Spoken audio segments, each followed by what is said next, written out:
What is going on, Colts Nation? It's great to be back. Another week, and we're doing it on time, on Unstable. Been late, our schedules haven't really meshed up, but it's good to be back. Got Alex back. He was sick last week. How you doing, man? Good. I'm like still battling it. I don't know what's going on. It's like very just a lingering sickness. I'm probably just overstressed, honestly.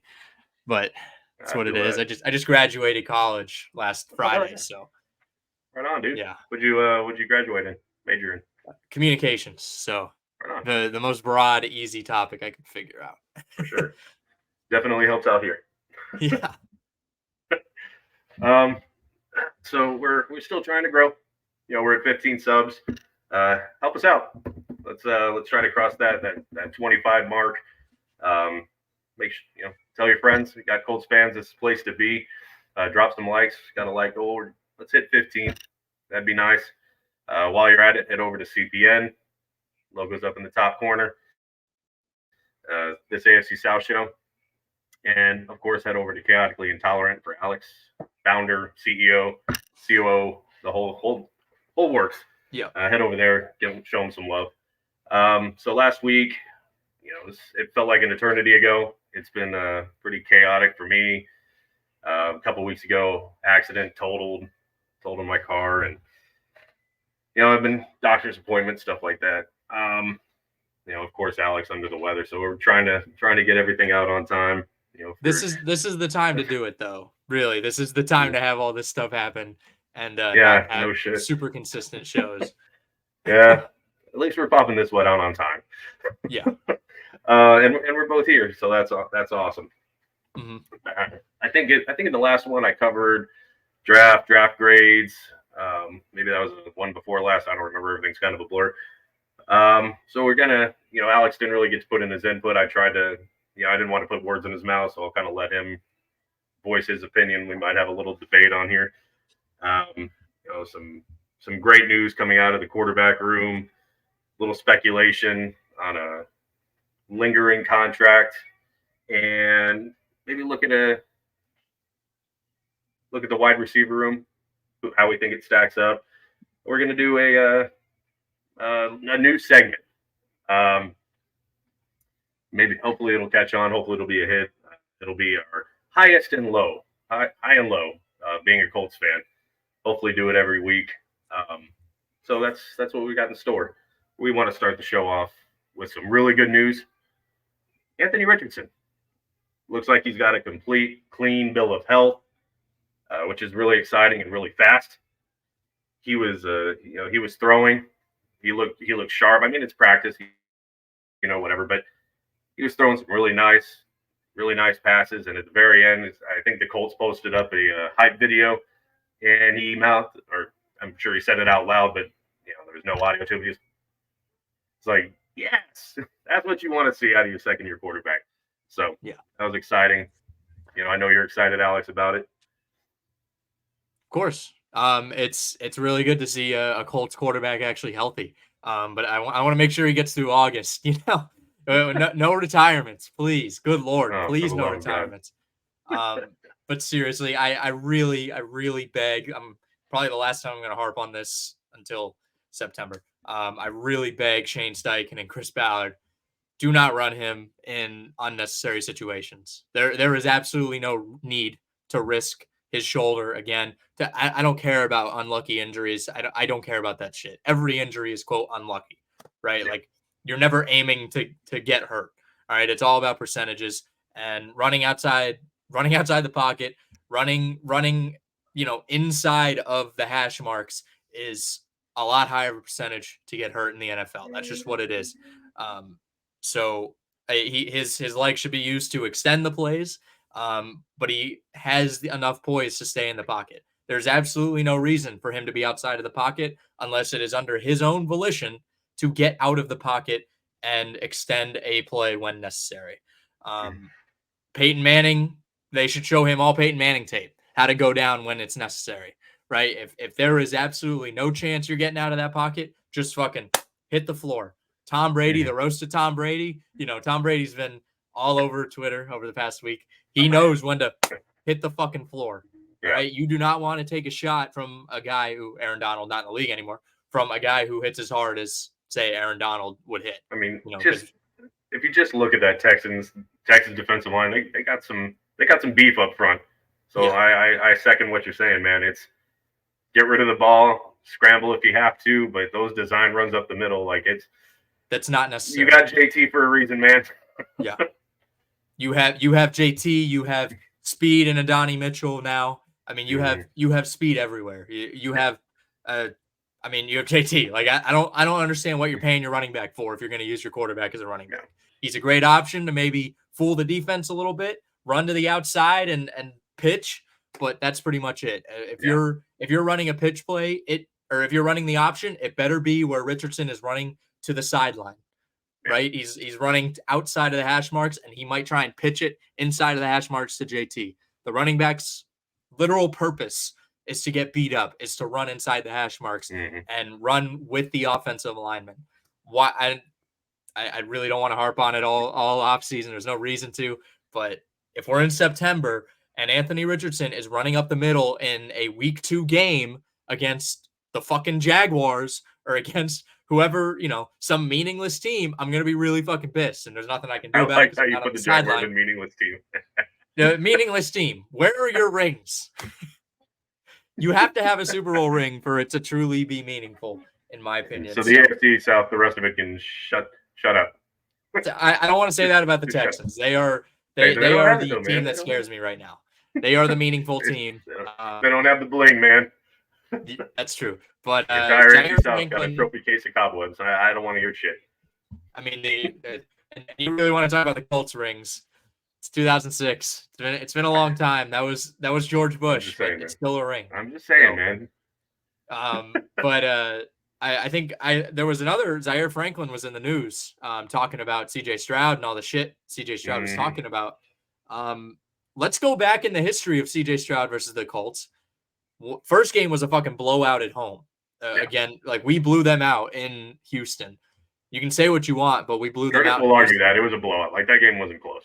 Yeah, the score fools you because they started making a comeback late, but we blew them out. That's it. We blew them out in Houston. We kicked the shit out of them, and then you know they play a high pressure game in Indy. Kudos to them on winning that ball game, but they won that game on a drop pass from our backup quarterback. And you can say, "Oh, you guys were." I was not riding for Gardner Minshew like all year. Like I was like, "Yay, Gardner, go Gardner!" But I was not saying I would rather have Gardner Minshew in here at this very moment. At the beginning of the season, I would have said AFC South show. I like Gardner. I think he's a competitor. I think he's a fun guy. But there's a reason he's a backup. There's a reason that his career has been defined. He's a really great backup. At the beginning of training camp, I would have told you, yeah, I would rather have Gardner in there over Anthony because we don't know what he is. I would much rather have Anthony just sit and learn the game. We saw what we saw from Anthony Richardson at the beginning of the year. I was like, okay, I think I would rather have this guy in right now. This guy's the better quarterback than what we have from Gardner Minshew. So I know it sounds like I'm just jumping through hoops. Maybe I am, maybe I'm not. But from what I saw from Anthony Richardson in those first couple games, he was QB1. That's what he was. He was. That's it. So we did have our backup in. That's just the truth of it. We had our backup in. So, you know, Houston can, I don't know. I mean, they're going to be good this year. I don't know what to tell you. They're a much better football team now than they were last year. So I will say that. And, you know, people are saying, oh, we signed all the same players. We didn't reach for, go out and get too many others, whatever. But you got to remember, man, Grover out 6 games, Juju out more games, no starting quarterback most of the season. JT missing, I feel like there was several wins there that if you have most of those guys there, like that last game probably didn't matter. It's just shit happens, injuries happen, and boils down to who's got more and better depth. You could have gone through the Colts season all year, honestly, and picked some games that we won that we should have lost. Like we should have lost that Baltimore game. There's no reason besides Baltimore. No reason we should have lost that game, man. They kicked the shit out of Lamar all game. Well, I mean, we took a Gardner Minshew ran out of the back of the end zone. He took a Dan Orlovsky. Like Yeah. I think there was that was two teams who did not want to win that game. We should not have won that game, but Baltimore shouldn't. It should have been a tie, really. Um, but we won the game, and that's all that matters. And there were other games that we did win that we probably shouldn't have won, and games that we lost that we shouldn't have won. So I think it all evened out in the end. I think it all finished how it should have finished. But I'm really hoping for a healthy, fully healthy Colts team. I'm really just praying for that we can have obviously you're never going to have a fully healthy football team. That's the NFL. That's football in general. But if you have those key pieces there, I really hope we can. I hope we'll get a fair shot. I hope that's our fair shot right there. Yeah. And I've said over the last few seasons, like, I think this roster is really, really good. I really do. I wholeheartedly believe it. We have been average to slightly above average quarterback away from being real contenders. Yeah. I mean, Phillip Rivers, I mean, he was on the back nine, but he put up a good season. Got to the playoffs, whatever. Almost won that game. And then, you go through the Carson Wentz, who had some, I think at the beginning of the season, he was pretty solid. And then he just, wheels came off in the season. It was the last two. It was the Raiders and the Jags. I mean, that was a collapse. I mean, you could say COVID. I don't know. I mean, he leaves after Arizona. He has COVID for like a few days, and then somehow he finds his way back against Oakland. But I don't know what it was. I don't care what it was. I still wish we would have given him another shot. I really do. The Matt Ryan experiment. Yeah, that was terrible too. Would it have been worse? I don't think it could have been worse. I think if we kept Wentz, it could have only been better from that point. I did say average. I don't think Carson Wentz was like, there were some games where it was like, okay, man, maybe this guy, and then there were some games where like, this guy sucks. Oh yeah, I was at the Pats game. I was at the Colts Pats game Saturday night. He was not good, but we had a good enough team. I still believe we had a good enough team to win. So I mean, we beat the Bills in Buffalo in the snow. We never win in the snow ever. We suck in the snow. We almost beat the Brady Patriots. Like, you can honestly chalk it up to like a few bad defensive plays in that game. Like, I don't think Carson was totally to blame in that game. And then we almost won the game on a fucking kick return at the end. I don't know if you remember that one. I left the bar. I was like, oh, I'm not even going to sit and watch this. My friend texts me, goes, dude, put on the fucking game. They just returned it to like the 40. I was like, oh shit, yeah. Oh my God. I do remember that, yeah. So we were playing our best football in December, which is when you want to play your best football with Carson Wentz. So that's all I can say about it. And then I can say though that Wentz wasn't the future. It wasn't. I mean, we know Matt Ryan wasn't. No. But I think I still thought going into that next season, I thought Wentz was the better option than Matt Ryan. I mean, I was obviously hopeful. I was like, okay, well, maybe if Matt Ryan, we could revive a little bit of a spark out of him. You never know. He wasn't horrible in Atlanta. I think the year before his numbers weren't, but I was still like, I wish we would have kept Wentz. I wish we would have stayed. But it was a fucking train wreck. That was a train wreck. But I was at the first game in Houston when they at that tie game, and I'm like, yeah, this is how this season's gonna fucking go. Is neither team wanted to win that game. It was so horrible. And then I think, who did we beat the week after that? I think we beat someone that was, because I think we went we started 1-0-1. Let me look this up, because this is gonna fuck with my head. Like, we beat the Chiefs. We beat the Chiefs week 2. Yeah. That's right. Yeah. I'm like, well, maybe there's hope. And fuck. Yeah, we beat. No. We tied Houston, lost to Jacksonville because I was at that game in Jacksonville.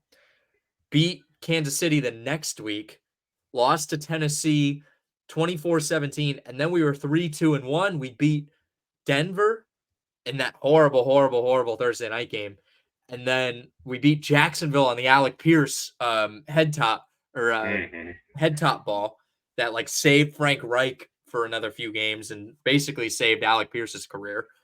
And then we lost 3 straight close games to Tennessee, Washington, and got our asses handed to us by New England and that was it. That was it. Yeah. All right. We beat Vegas don't. with Matt Ryan running like 70 yards. That was amazing. Matty Wheels, baby. Yeah. No, that wasn't the high-low segment. The next, there's a contract coming up. He's been kind of a perennial starter for many, many, many years. Ryan Kelly, his contract, I think this is his final year. And there's, of course, been the last couple of years speculation. Will he retire? And he's kind of been like, F no, I'm not. So, but this is the last year of his contract. And so I just kind of want to, I feel like I know what's going to happen. I kind of want to get your take on it. Yeah, so I kind of understand a little bit more why they drafted a center in the 4th round who pretty much any Big Ten center, any Big Ten offensive lineman, I'm pretty confident in. I mean, we got I think he was like position ranked 5th best center. I don't really know a lot about this guy, but I know if we draft someone from Wisconsin, we're gonna be pretty good. JT went to Wisconsin, so but I love Ryan Kelly. I am honestly shocked he didn't retire after that really, really sad situation with him and his wife and when they lost the baby. So I'm really shocked that he didn't retire then.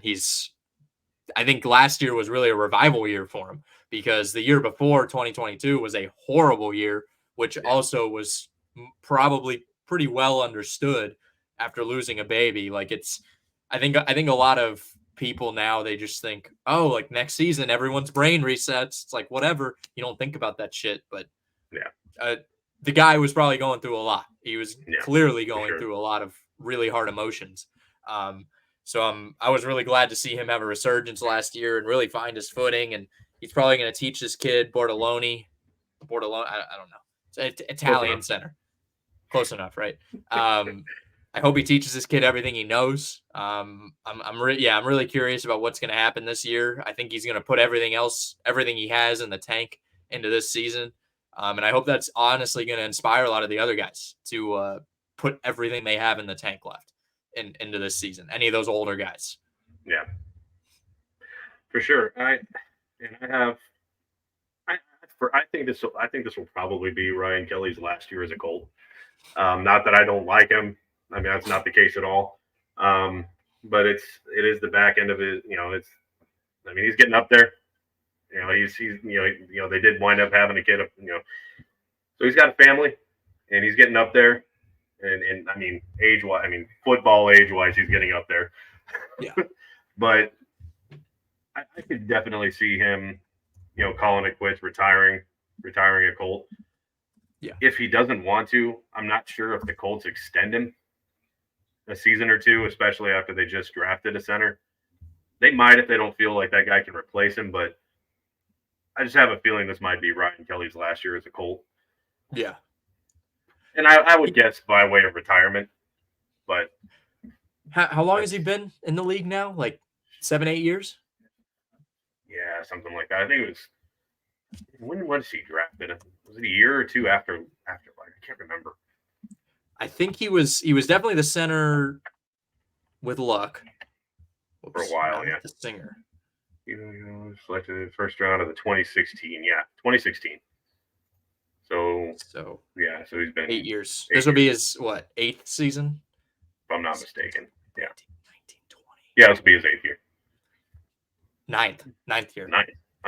Because 2016, 17, 18, 19, 20, 21. Numbers hard. Have to take off sock. That was a play to all the shit talk of a Gronk. He told me not funny. That was hilarious. I'm sorry. I can't imagine him going anywhere else. He's 30 years old now as a center, especially. That's not young. In the NFL, you age like milk. Pretty much every position. He's had some injury past too. I mean, it's maybe they extend him a year if they'll give him kind of a hometown discount, keep him around another year. Yeah. But I don't really see him going anywhere else. Like pick up the family and leave for a year or two and another. I don't know. I don't see it. Yeah. again, like it's hard to. I mean, obviously we don't know these guys, so it's hard to speculate about the family life and all that stuff. So, just based on his age, I don't know what he's been saying, and the media. I haven't really seen any quotes about him all that much. So I want to wait until I think things get a little bit more revved up to really see what's going on. Yeah, for sure. Let's see what to do next. We can talk about the draft after. I would, Last, yeah, I would love to talk about the draft. I I'm would sure you will. absolutely I'm love. gonna make you wait one more thing. This is a good segue into the draft. Last week I did a tight end prediction of who I think should be, 1, 2, 3. If they carry a fourth, who should be the fourth. And I'm going to make you guys go back and watch it. I'm not going to do it here, so we can get on those views. But let's talk about the wide receiver room. I think Pittman is, pretty solidly the number one. Yeah, at least going in. Especially with that contract, he's definitely. Curtis is in the bottom. What's up, Curtis? I mean, Downs is a slot, which I think would technically make him the 3, but he might be technically the number 2. Yeah. But we'll just call him the 3. Who takes the 2 spot? Like, they just drafted A.D. Mitchell. Is it him or is it going to stay Pierce? It's not going to be Pierce, man. Everything I'm hearing about this kid, Mitchell, he's the fucking real deal. And I love that we took him. You know my opinions on how we handled our secondary. But I think it's going to be his time. I think it's going to be his time. We'll stay on the receivers. I think he's going to take that spot pretty quickly. What's up, Curtis? What's up, guys? How are we doing? Just crashing the show, man. Oh yeah, that's kind of what I do. We were just talking shit about the Texans, anyways. Oh yeah, you just missed it. That's all right. I covered Franklin stirring the pot, baby.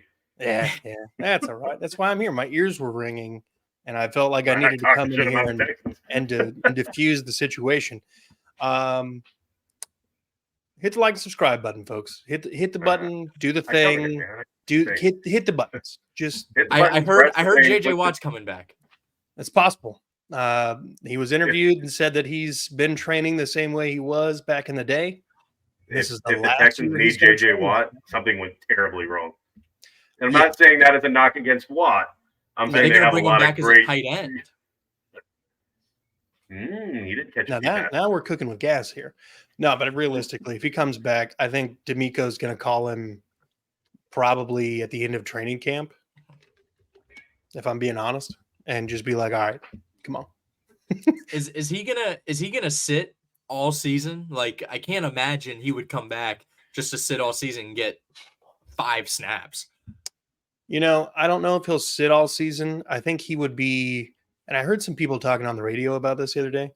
I think JJ Watt would probably be among the first part-time players to do it. I think he would only, they're going to pay him, be like 12 pass rush snaps a game. That's you. You got it. We want you to give everything you got those 12 snaps. And then hopefully by the end of the year, he's in some sort of, game shape, and then maybe they could play him more. But initially, I think he's just pure pass rush. Do you think bring him in on 3rd and long or something just to get him more ready to go? I think that's exactly how they would use him. But I wanted to come on here tonight and talk Colts for a second. Because realistically speaking, the Titans aren't escaping the dungeon. No. They're just going to be the bottom dwellers this season. They think because they signed fucking Tyler Boyd, they're like, oh, Super Bowl, baby, we got it. I know. I've been hearing it, and I've been hearing a lot of them being they might win 3 games. Mayo man is the truth. We're going to go to the playoffs with him. When Tyler Boyd is your massive free agent signing, your poverty. If we sign Tyler Boyd, I'd be like, okay, cool. He's great. He can be our 5th. He's really nice. I'm glad to have you here in Indianapolis, but okay, I have other guys that I would much rather see in a Colts uniform. Right. I think the Jacksonville Jaguars are going to kind of bounce back a little bit. I think that they're in the thick of the competition for the division this year. They've done some good things, but I think the Colts, if Anthony Richardson can stay healthy, for the love of God, if he can just stay on the field. Stay healthy. Is there a baseball team in Indiana? Indianapolis Indians, actually, right across the street from Lucas Oil.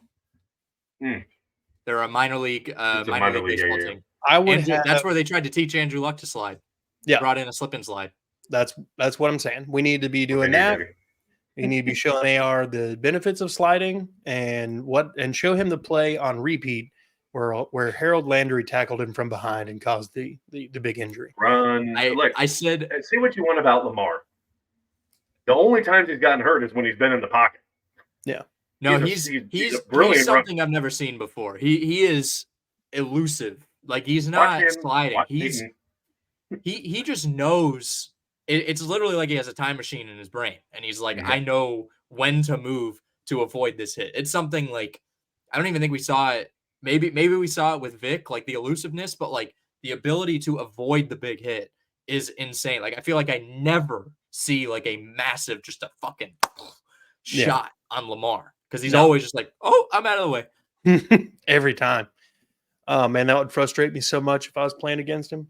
But the Colts, realistically, I think they've got a pretty solid shot. They came together a little bit at the end of the year last year, and had they won that final game against Houston, we'd be talking about them as the division winners instead. So, and that was a close game.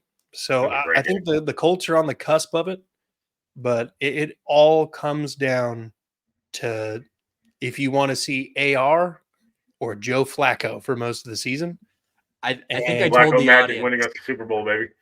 At the top of the show, I told the audience I would not harp on Anthony Richardson getting hurt until September. I've made it 5 minutes. Oh, we've done like within a few minutes. Learn to slide, man.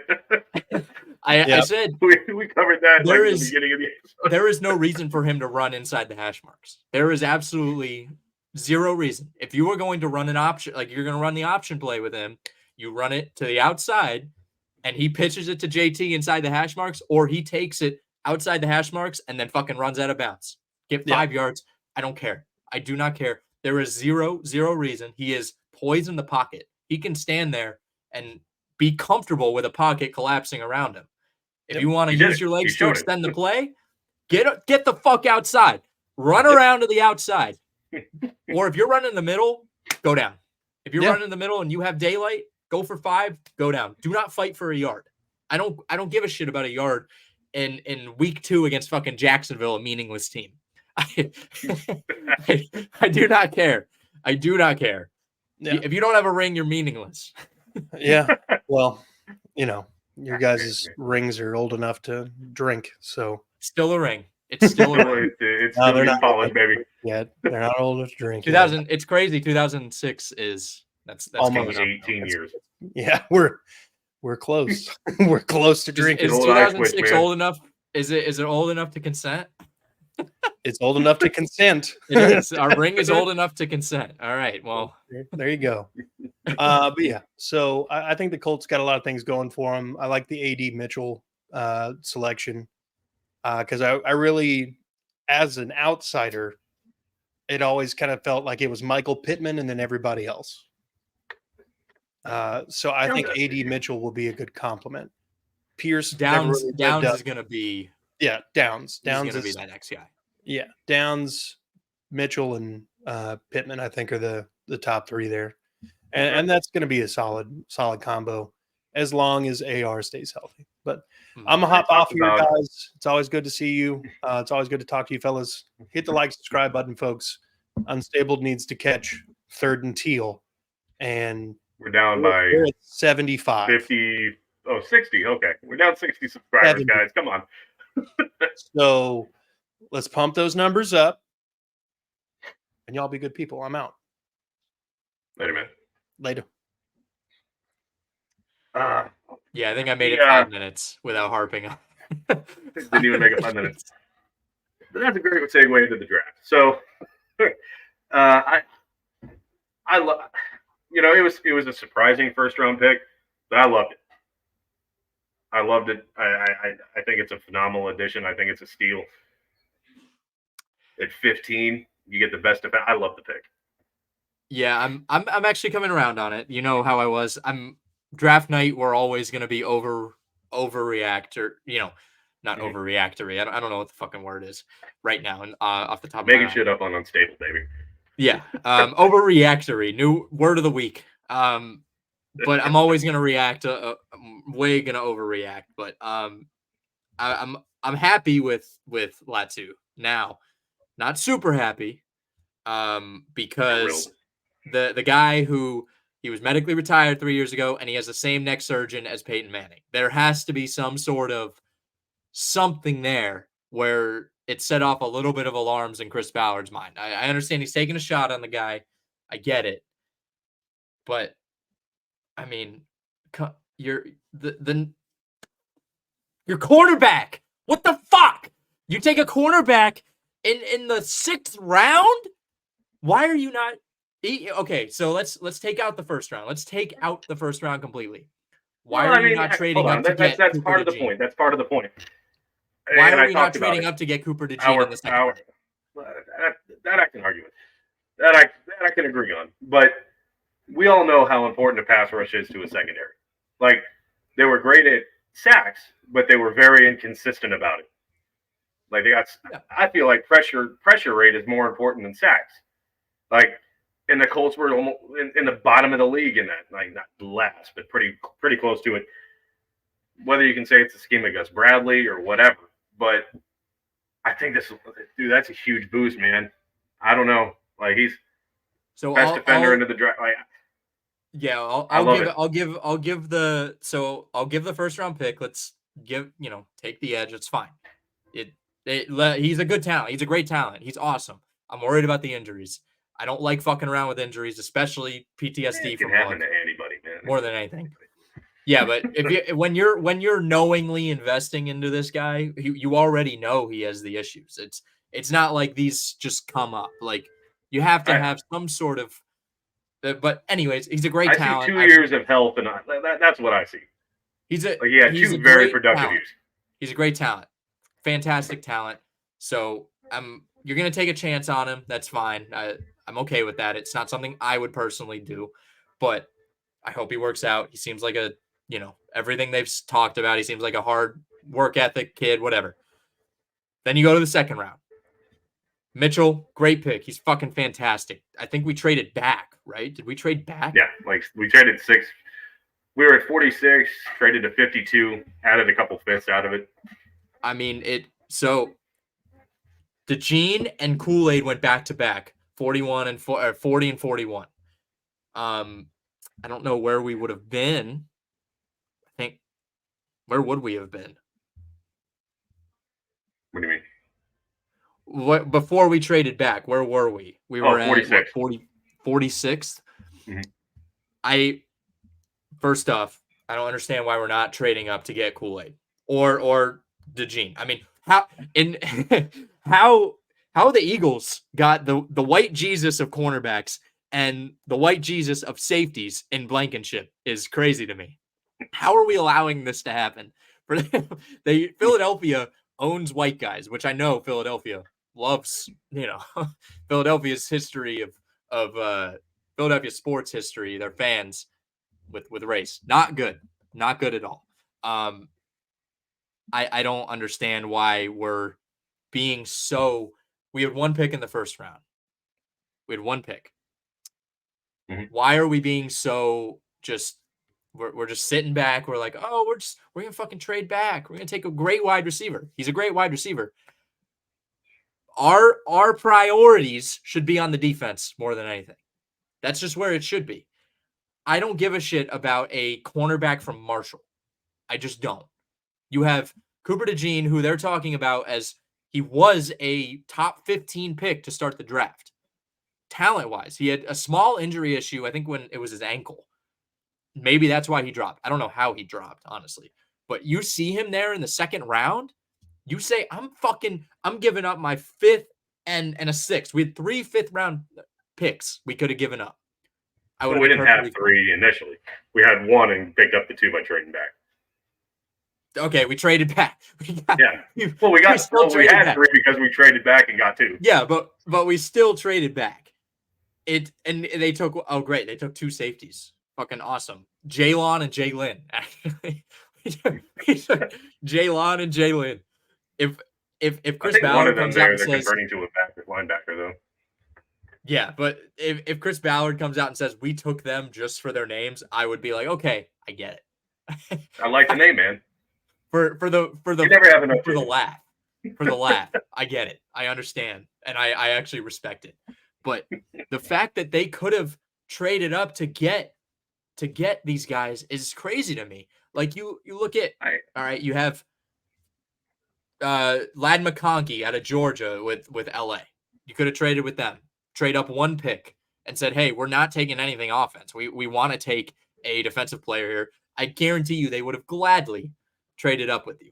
I mean, McConkey fell anyway, so he was their guy. So that's probably not going to happen.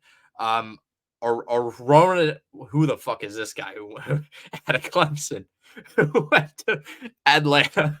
I'm not even going to try and say his name. Not even going to try. Aurora, no. I heard he's actually not bad. Could have traded up with them. Perfectly fine. I mean, why are we not? This is the year to be aggressive. Why are we not being aggressive? Why? These guys, they got faith in the secondary they have, man. I don't know. And you want to, and I've seen a lot of Colts fans say, "Oh, we have a really good secondary. They were just hurt last year." So, guys who were hurt last year, you're expecting them to be healthy now. Like you're expecting them to just continually be healthy, even though history shows they're gonna get hurt. And our depth was horrible. Horrible. We had nobody. Who were we sending out there? That one guy that got toasted against the Saints? Like, I feel bad for him because people were giving him like death threats. It's unacceptable. Baker? Trying his best. But why are we relying on our depth? Baker? I don't think it was Baker. Who was it? I know he was not great. He's a great special teams guy. He was a great special teams guy, but he was terrible. Toasted. He was getting toasted. It was it Jalen Jones? Brown? Maybe it was Darryl Baker. Oh, it was Darryl Baker Jr. You were right. He's like our fourth string. Yeah, like, terrible. I just it drives me crazy when people just want to point to, oh, we have so much talent. Talent's fucking awesome when they can stay healthy. But they weren't healthy last year. They just weren't. And you're going into a 3-year period where you basically have to go all in because Richardson is on his rookie contract still. You look at the teams that have won Super Bowls in the past 10 years, I would say a good amount of them, if they're not Tom Brady or Patrick Mahomes, they were on cheap quarterback contracts, even if they were good. Joe Burrow, rookie contract when they went to the Super Bowl. Matt Stafford, old man, the Rams just sold the fucking farm to go to win the Super Bowl, which they did. Mahomes again doesn't count because he does literally whatever he wants. Jalen Hurts, rookie contract. Brock Purdy, cheap contract, right? These guys are great quarterbacks. Brock Purdy, you can argue, system quarterback, whatever, he gets the job done. They're on cheap contracts. CJ Stroud, look at what the Texans are doing. They got so fucking good in free agency while we did pretty much nothing except bring our guys back. Ballard says, okay, we're going to address this in in the draft. That's fine. And then you didn't address it. You didn't address the secondary in the draft. You got a couple safeties whose one is going to convert to a linebacker and then a fucking cornerback from Marshall, who I hope he pans out, but he's a fucking cornerback from Marshall. Why are we relying on Marshall to save our secondary? It boggles my mind why we're just saying, oh, Juju Brents, he couldn't stay healthy last year, but this year he definitely is. Rodney Thomas, safety. Like he had injury issues. I think he had injury issues the year before, except it didn't matter because we were fucking horrible. Nick Cross couldn't stay healthy. Like, why are we relying? Why are we like it? To put it in like poker terms, it feels like you have like two pair, maybe, or you. I'm trying to think of the right situation here.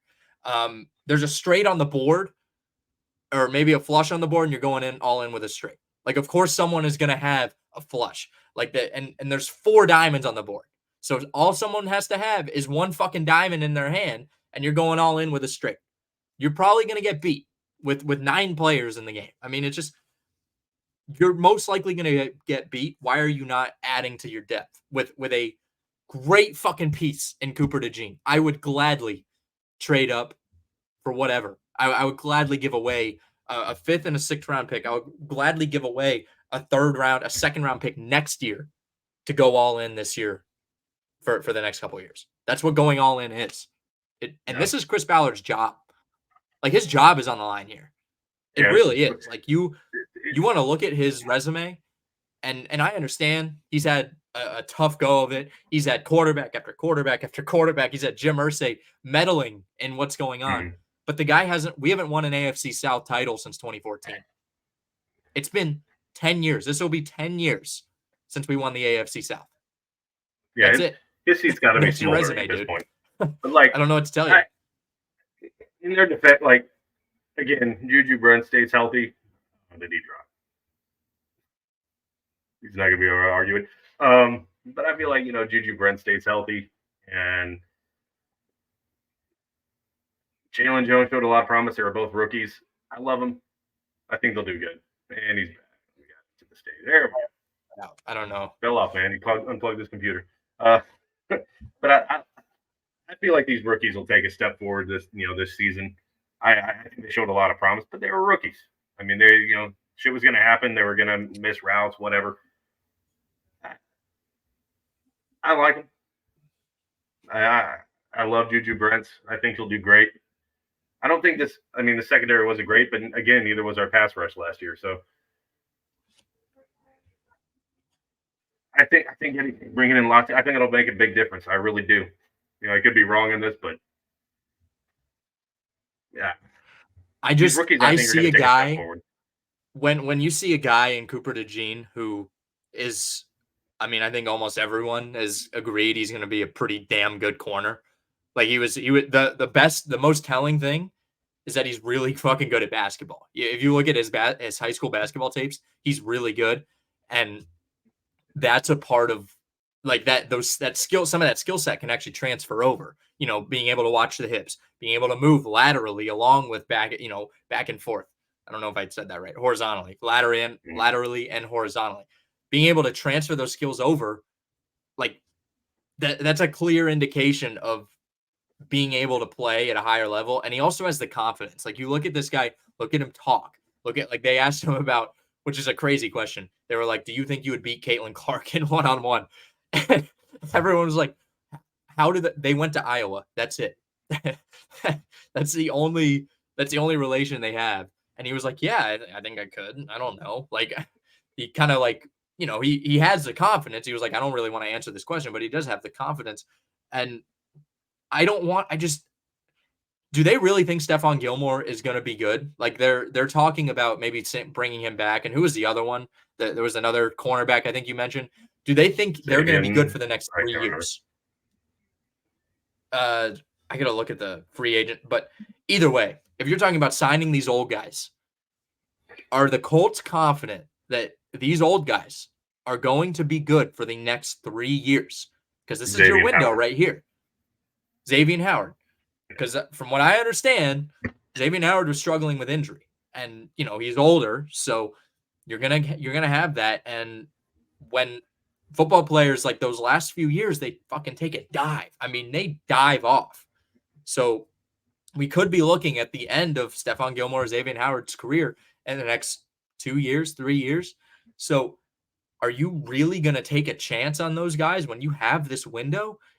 And I guarantee you, we're going to look at Cooper DeJean in Philly, and we're going to say, fuck, man, we could have traded up and gotten this guy. We really could have, and we didn't. I have to believe missed out on that opportunity. Ballard apparently was looking to move up in the first, and he was making calls. Apparently, he was looking to make moves, and the cost was just too high. So I don't know if other calls were made in the second. He says that all the time, though. He says that shit all the time. It's not just him saying it. There were reports from other teams saying that the Colts were calling him. So, and who the player was that they were looking at? I'm talking about it being too high. I mean, he says that stuff all the time. It's too high. It's too high. Now I understand if this is Jim being Jim and saying we're just not spending that. We're not doing that. If that's Jim Irsay, which I'm sure some of it is Jim Irsay, then I'll say, you know what, you're exonerated for that. But at some point, you have to be a GM and say, I'm doing this. I'm here for a job. I am here to do my fucking job. You have to let me do my job. And if anything, I think if Chris Ballard walks, if he walks and says, I wasn't able to do my job properly because of Jim Irsay, I think he would gain respect among some owners in the league, especially some of the younger owners. You look at teams who are just in perpetual like middle ground shit.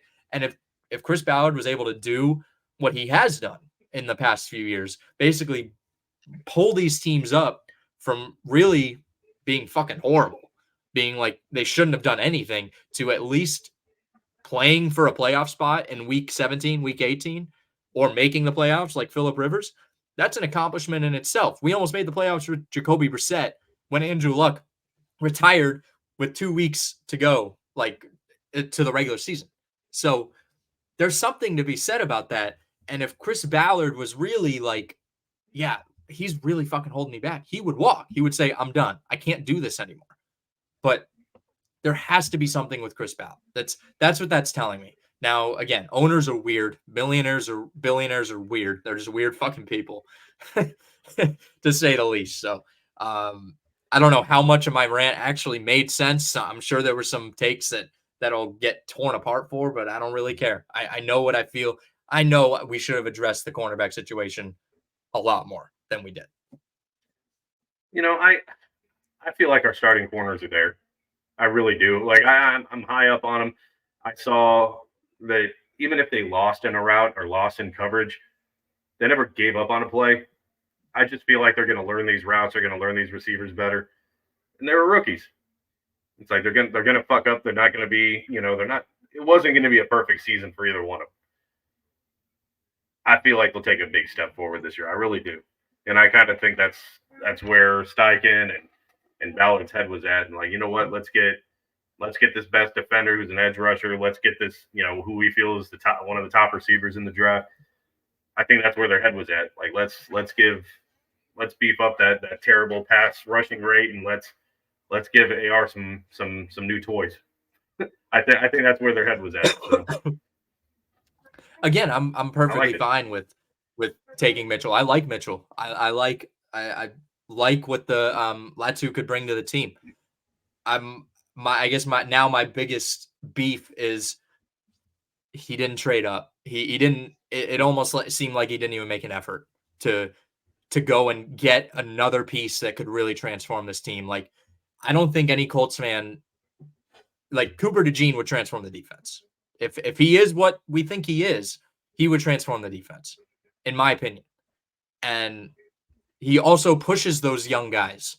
He would push those young guys to be even better because they know he's there to possibly take their job. That's what, because he would be. I mean, I think it would push Kenny. Like, Kenny had a great year last year, but he had a fucking horrible year in 22. And like, are we going to rely that's going to happen again?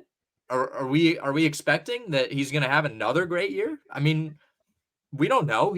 It's not like he's been the king of consistency.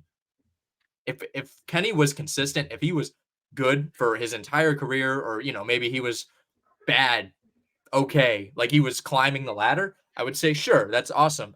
But he had a bad fucking year after being really good for a few years. So it's not consistent. There's no consistency here, and they're not covering their bases.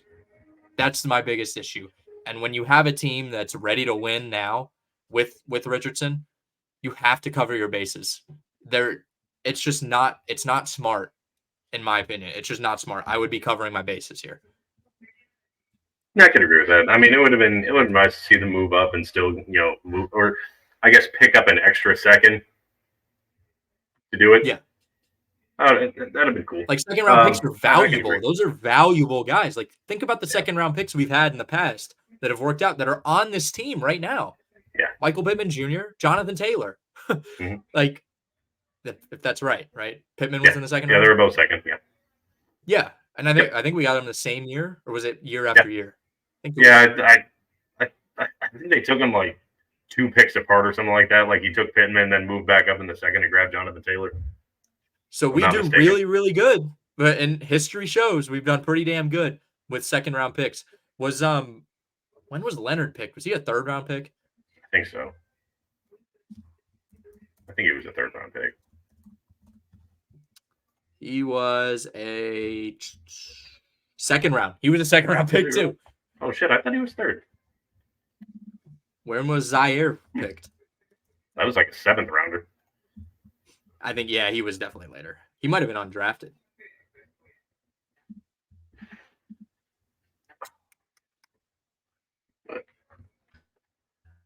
But he was. Oh yeah, he was. Believe it or not, folks, this is not the high and low.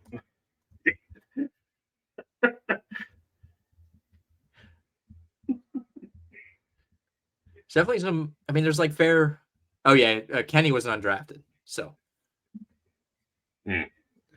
All right. Oh, I think that's enough on the draft. I just saw an article that came out from the Colts. Apparently, they've already signed Latu, Jalen Carley's, Jalen Simpson, Mike Abraham, and Jonah Laulu from the draft. So they've already made several signings from the draft. So just wanted to put that out there that they've signed most of their picks already. So that's cool. Yeah. I think last year AR was one of the last ones signed. If I'm not mistaken. That's good. They already locked down their first round pick, so I'm cool with it. Yeah. I guess we'll go into that high lows we were talking about. I mean, you kind of it's like a double segment. Like we kind of want to do a throwback Colt player of the week, which would also kind of tie in with the high. So I'm gonna let you go ahead with your nominee. Well, my I guess my favorite moment as a Colt fan of all time. Like I will always think about this moment. And I think it's a little bit of an underrated moment. I want to say it was 2013 versus the Lions. We had a massive comeback in the fourth quarter. Andrew Luck throws a kind of a running pass to Donnie Avery as he's crossing the line of scrimmage as the clock expires to score the game-winning touchdown. That's my personal favorite Colts moment because I have a good buddy who's a Lions fan. I was watching it with him, and I was all over his ass when we did that. Plus, that was Calvin Johnson. That was Matt Stafford. That was a fun Lions team too. So I want to say, let's see, 2012 Colts. Yeah, it was 2012. We won 35-33. So big shootout, which teams it was normally a shootout with some good offenses. For sure. Man, highs. I'm gonna start with the most obvious, man. I think the one where I probably went the most apeshit. Again with Andrew Luck, it's got to be that Chiefs game, man. Yeah, that playoff. It's got to be the Chiefs game. You know, they were down so bad, and I'm like, you know what? It's comeback kid. It's we've always been the cardiac Colts, but but it's man, they're down and they started rallying. And I'm like, holy shit, they might actually pull this thing off. They get that fumble. Andrew Luck jumps it across. It's like, man, that I lost my shit. I was in a house of Texans fans, and even they were like, what the fuck? that was probably one of my high moments. I mean, aside from I didn't want to pick that one. That was like one of two where those are the first two that come to mind. I was like, I lost my shit. I don't know if I want to pick that. That feels it's obvious, but man, it was so amazing. That was like I watched that whole game and they're all like, oh, Colts suck, and I'm like, man, it's Luck, dude, calm down. And sure enough, I rewatch that game every year on YouTube. I'll rewatch the whole game. Day after the Super Bowl this year, I rewatched it. I was like, I need to watch the Chiefs. And I sent a picture to a Chiefs friend of mine. I was like, you need to remember your roots because you're getting a little too on his high. A little too cocky, man. Getting a little too arrogant on that one. Yeah. Gotta remember Alex Smith and those Chiefs teams. Jamal Charles. on that one. I think Jamal Charles got hurt in that game, if I'm not mistaken. God, he did early in the game. Yeah, he's phenomenal back. Low. What's your lowest point that you remember? The one I was there for, probably the worst moment I think in Colts, arguably the worst moment in Colts history, is the collapse in Jacksonville. Just completely unprepared. Just one of the most. I mean, how was Reich not fired there then and there? It should have. Reich, I think, was more. He was 100% more like. Because everyone put the blame on Wentz. I was like, nobody was ready. Nobody. The defense wasn't ready. The offense wasn't ready. That was the most unprepared football team I've ever seen in my life. The fans wore paper bags to the fucking game, like in protest of their team, and we just get the bed. They were walking around. There were Jags fans walking around in clown outfits, full clown, like makeup, hair, fucking the suits. I was like, oh, and I remember I was sitting there and they were up. I think they were up like early in the second, and the Jags fans behind us were like, oh, don't worry, you'll be fine. Like you guys are fine. And it just kept the snowball just kept going down the hill, building. I was like, this is fucking absurd. I had a 4-hour drive home after that. I remember I was sitting. My girlfriend came with me. And we just sat in the car in silence for probably like a good 45 minutes. That was an uncomfortable ride home. And then like after the 45 minutes, I was like, what the fuck just happened? It was There's no way. There's absolutely no way. And what's funny is every single year I've said, I'm not going back. I will not go back to Jacksonville. Actually, it was after 22.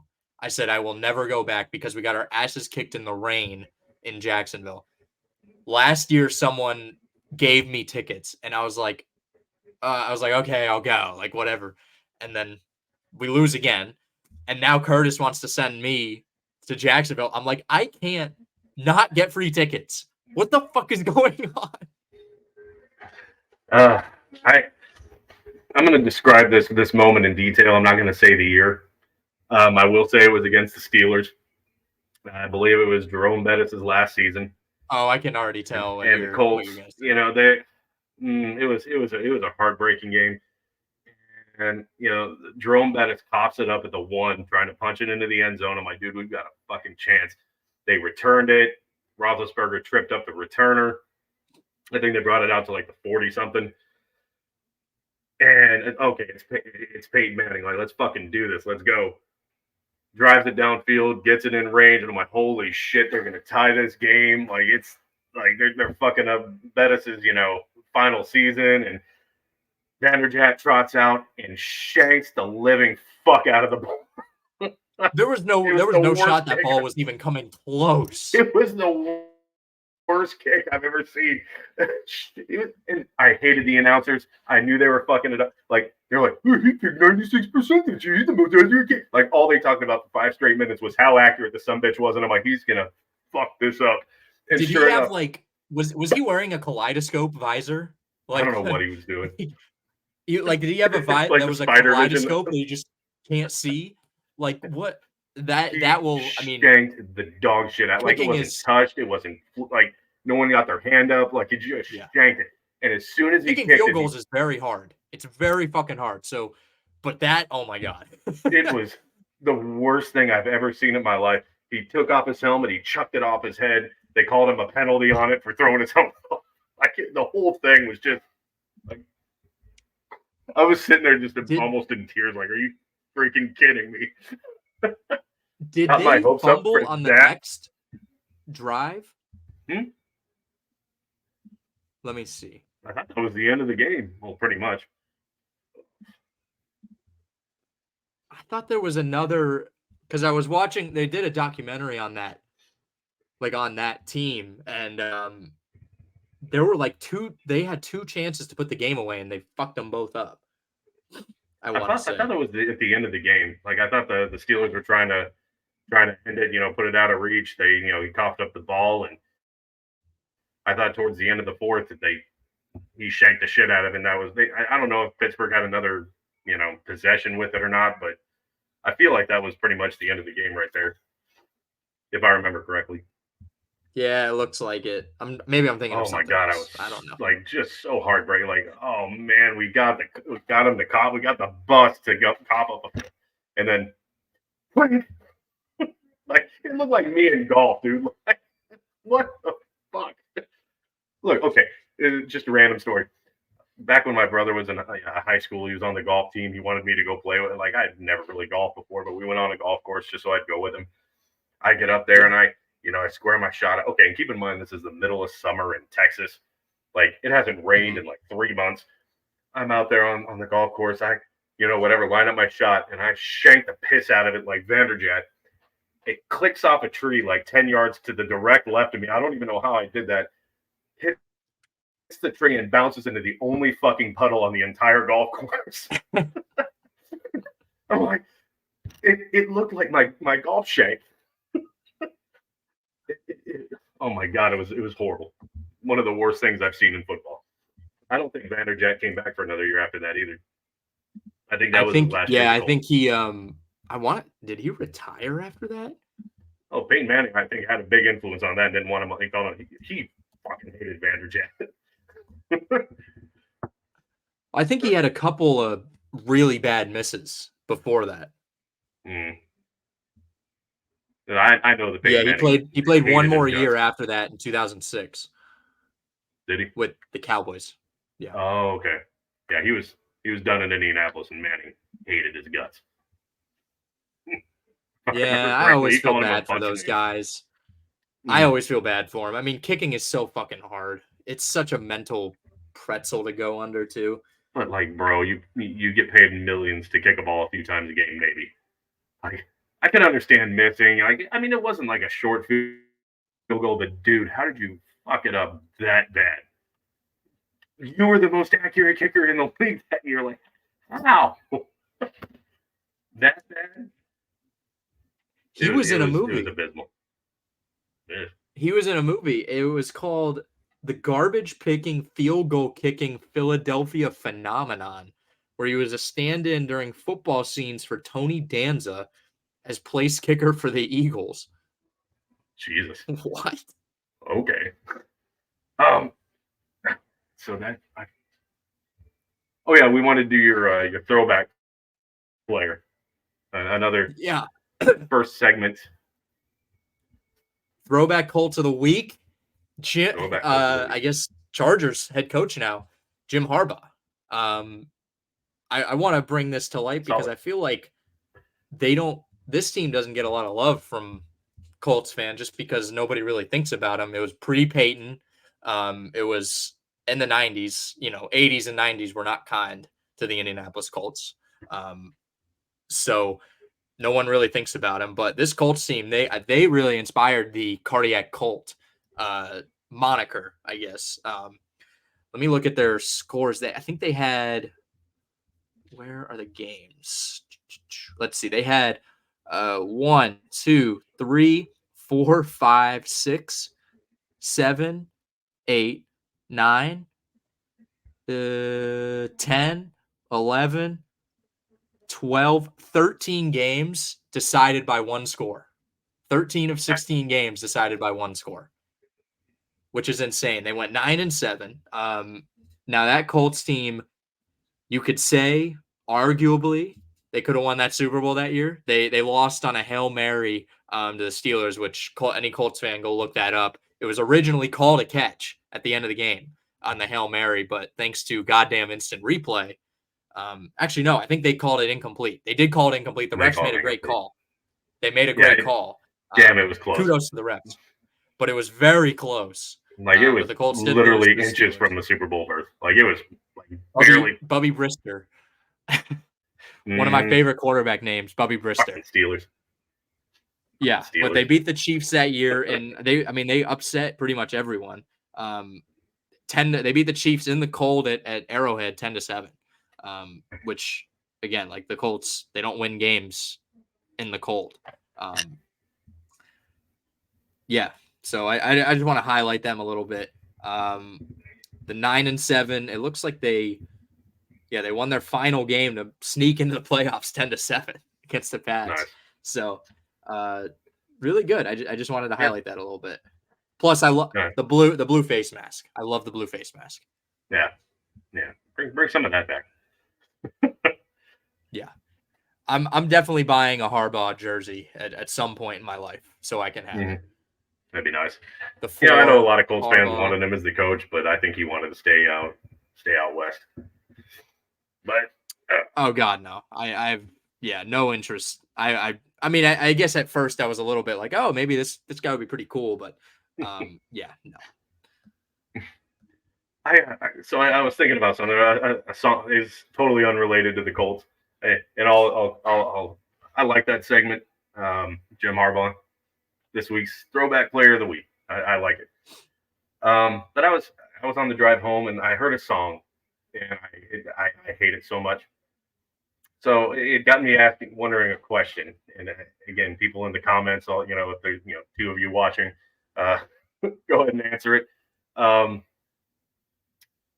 If there was one song that you could just erase from existence, what would it be? Like what song? Just one, the one like song nail on I a could erase chalkboard from existence. Yeah, just one song. It's probably the Applebee's song, to be honest. I don't know if you've ever heard the Applebee's song. Mm-hmm. I can't even. I actually can't even say the lyrics without cringing because I just hate the song. It's one of the it's a social media song, like a TikTok. It was very big on TikTok for like a month and a half or something. It is the worst song on the planet. It is so horrible. The song for the worst food on the planet.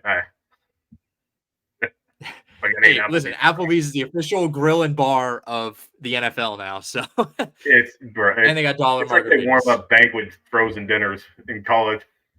I hate it. Oh yeah, that's why I love it. Dollar margaritas get loaded. Well, yeah, they get you good and drunk, and then you don't care how the food tastes.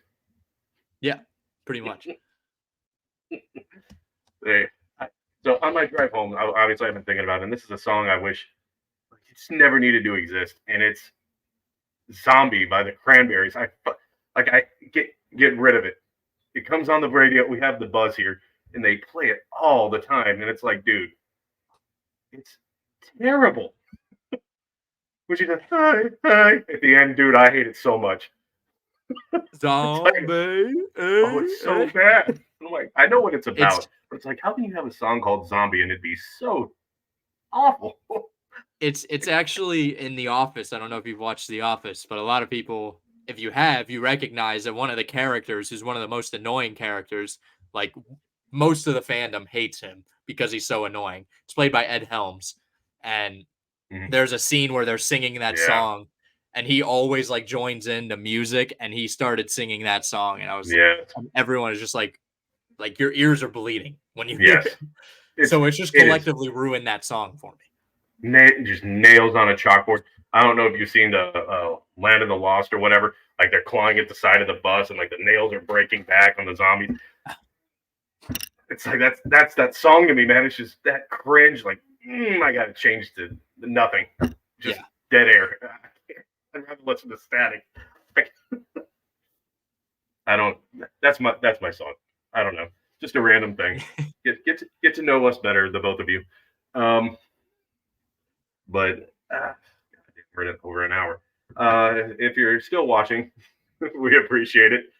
We'll be back again next Friday with hopefully more content that you guys love and desire. So while you're here, give us that like, give us that sub, pass it on to the friends. Head over to Chaotically Intolerant. Do the same. We appreciate it. As Curtis said earlier, be good people. Find the end recording.